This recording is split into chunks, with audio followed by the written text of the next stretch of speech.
Dans le Vercors, dans la Drôme, il existe un endroit où les pierres ont gardé les cris.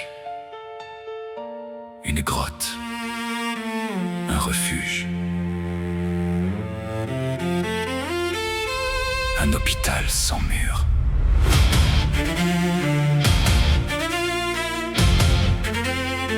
La grotte de la Luire.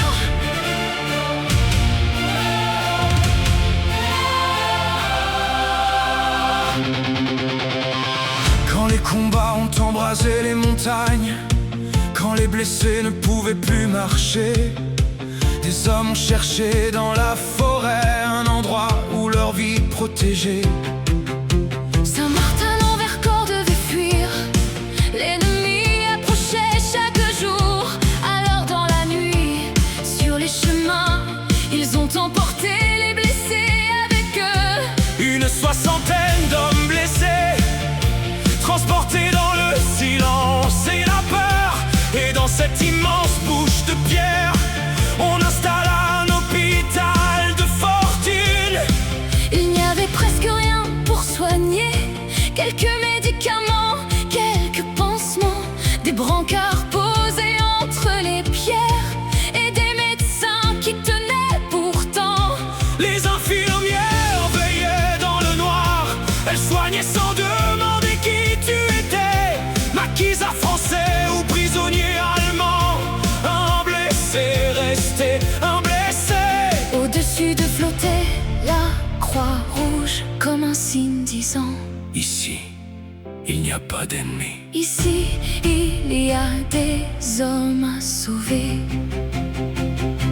Mais dans la montagne, l'ennemi avançait. Et le 27 juillet, 1944, le ciel de la Luire allait changer.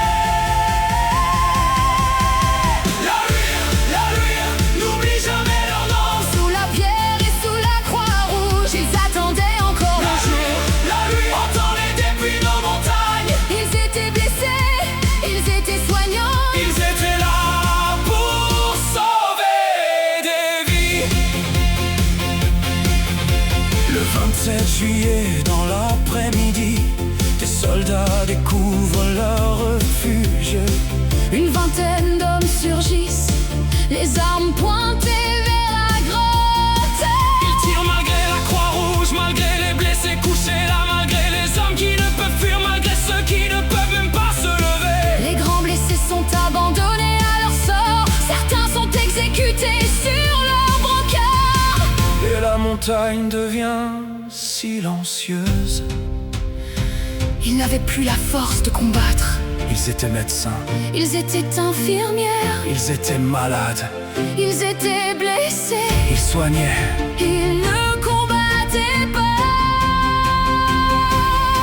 Les infirmières sont emmenées, arrachées à ce qu'elles soignaient. Direction les camps de déportation. Vers Ravensbrück et son enfer. Parmi elles, Odette Malossan, une infirmière née dans la Drôme.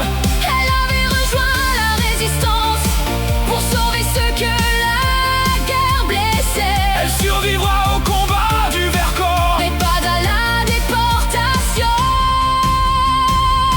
Le 25 mars 1945, près de Ravensbrück, son cœur s'arrêtera. Les médecins sont emmenés à Grenoble, Ladislas Fischer, Marcel Ullmann, et avec eux, le père Yves de Moncheil. le 12 août, ils sont fusillés. Trois hommes qui avaient choisi De rester auprès des blessés. trois vies données pour ne pas abandonner les leurs. La Luire, n'oublie jamais leur nom. Sous la pierre et sous la croix rouge, ils attendaient encore le jour.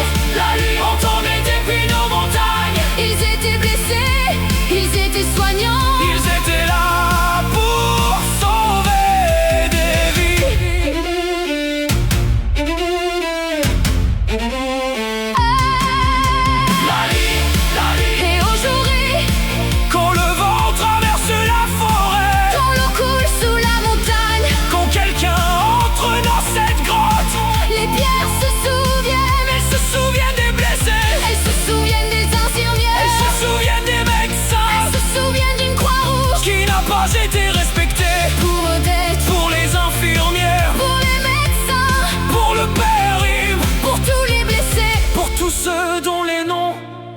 gravée dans notre mémoire.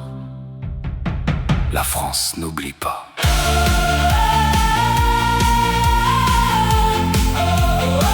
La France n'oublie pas.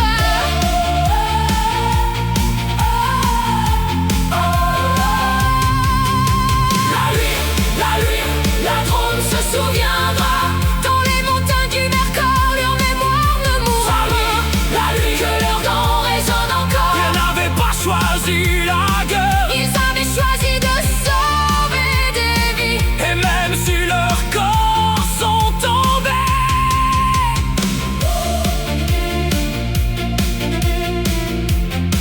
La grotte de la Huire N'oubliera jamais.